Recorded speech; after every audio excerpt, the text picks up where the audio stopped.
और बड़ी खबर देहरादून से आपको बता दें, मेगा इंडस्ट्री नीति में बढ़ेगी निवेश की सीमा। शासन स्तर पर निवेश की सीमा बढ़ाने की तैयारी। स्टाम्प ड्यूटी और विद्युत दरों में एक सब्सिडी। ये खबर जो है देहरादून से है, जहां पर मेगा इंडस्ट्री नीति में बढ़ेगी निवेश की सीमा। शासन स्तर पर निवेश की सीमा बढ़ाने की तैयारी है। स्टाम्प ड्यूटी और विद्युत दरों में एक जैसी सब्सिडी। और ज्यादा जानकारी के साथ सहयोगी उत्तराखंड के bureau head Sonu Singh phone line पर बने हुए हैं। सोनू, बात किया है स्टाम्प ड्यूटी और विद्युत दरों में एक जैसी सब्सिडी की बात की जा रही है, आखिर क्या कुछ ये फैसला देखा जाए?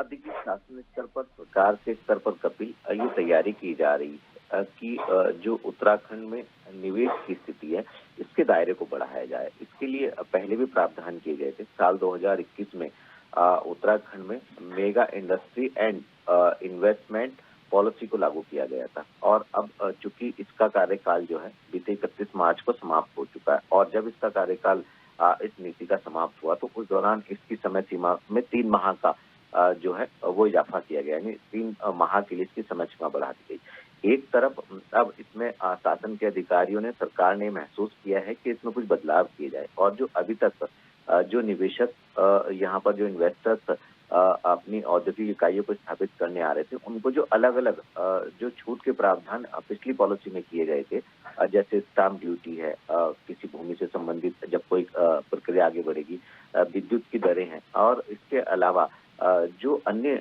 छूट के प्रावधान किए गए थे, इन सभी को समाप्त कर अब एक अलग से छूट की जाए जो निवेशक है उनको प्रोत्साहित करने के उद्देश्य से। और जो नीति में न्यूनतम निवेश की सीमा है, जो पहले प्रावधान किए गए थे, क्योंकि केंद्र सरकार ने भी नई पॉलिसी लागू की है, इसलिए नई पॉलिसी के लिए प्रावधान किए जा रहे हैं। जो न्यूनतम निवेश की सीमा है 50 से 75 करोड़ रुपए की, ये जो श्रेणी में इसको विभाजित किया हुआ था, इस श्रेणी को समाप्त कर दिया जाए। कहीं ना कहीं निवेशकों को, खास तौर से जो बड़े स्तर के निवेशक हैं, पहली पॉलिसी में जो प्रावधान किए गए थे 50 से 75 और 75 से 200 करोड़ तक, और 200 से 400 करोड़, इससे अधिक की धनराशि खर्च करने वाले निवेशकों के लिए अब इन प्रावधानों में कुछ बदलाव किया जाएगा। और बदलाव कर जो छूट है दी जा रही थी, छूट में भी कुछ परिवर्तन किया जाएगा। और अलग अलग जो प्रावधान छूट के किए गए थे, और कहीं ना कहीं बड़े स्तर के जो निवेशक हैं, बड़ी धनराशि को निवेश करने वाले जो निवेशक हैं, उनको प्रोत्साहित करने के उद्देश्य से नए सिरे से एक व्यवस्था की जा रही है। और उम्मीद ये की जा रही है कि आने वाले समय में इसका लाभ जो है उत्तराखंड को मिलेगा, यहाँ के युवाओं को मिलेगा, और खास तौर पर उत्तराखंड की आर्थिकी कहीं ना कहीं मजबूत होगी।